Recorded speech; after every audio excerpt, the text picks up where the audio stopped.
Un peu plus de 48 heures après l'attentat de Moscou, qui a donc fait, je le rappelle, 137 morts, la branche de l'État islamique impliquée avait mené plusieurs tentatives en France. C'est Emmanuel Macron qui l'a dit ce matin sur le tarmac de l'aéroport de Cayenne en Guyane. Le gouvernement a donc décidé de relever hier soir le plan Vigipirate à son niveau le plus élevé. Gérard Carrérou, la France fait clairement partie des cibles de l'État islamique.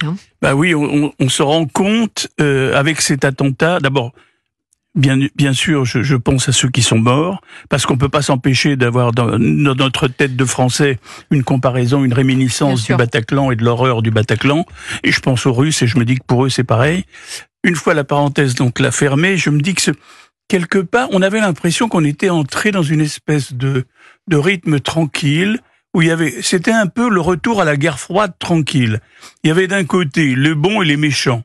Les bons, c'était nous, la France, les pays européens, les États-Unis, qui étaient pour l'Ukraine. Et puis de l'autre côté, les méchants, comme avec le méchant, le super méchant qui était Poutine, avec le cortège des pays du Sud, etc. Là, on était dans une logique qu'on connaissait bien, puisque c'était celle qui a duré pendant 45 ans, la guerre froide. Et puis tout d'un coup, cet attentat nous oblige à réfléchir. Eh ben non, le monde n'est pas si bipolaire et si séparé en deux qu'on le croyait, puisque revient quelque chose de fondamental qui est la dynamique terroriste. Il avait été relevé le niveau attentat, urgence attentat, en octobre 2023, après l'attaque du lycée Arras. Oui, mais on avait quand même, je dis pas oublié, parce que nos services l'avaient pas oublié, mais dans l'opinion et tout le monde, on avait l'impression que c'était plus l'époque de Charlie, ni des attentats. Et là, on y revient vite fait, et on s'aperçoit qu'effectivement, la France...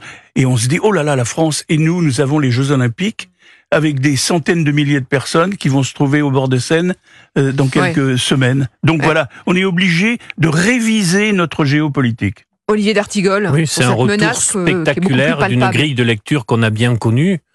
On voit bien, je fais écho aux paroles de Céline Berton, qui est la directrice de la DGSI, qui en commission des lois au Sénat, le 5 mars dernier, évoquait cette menace terroriste, et notamment, on le sait, avec un vivier d'islamistes radicalisés en Asie centrale.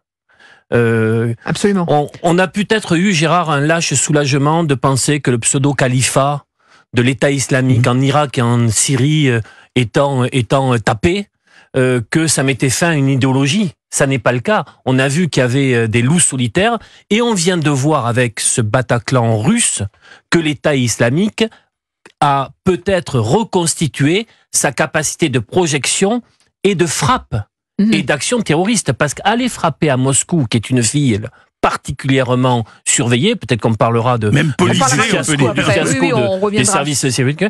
Il y a bien sûr une menace très haute sur l'ensemble des pays occidentaux, et dans cette liste, malheureusement, la France. On va continuer à parler de cette menace terroriste, notamment du côté de Moscou, avec cette annonce aussi de Macron qui annonce que les services de renseignement français vont tenter de collaborer avec les services de renseignement russes. Ça paraît assez dingue.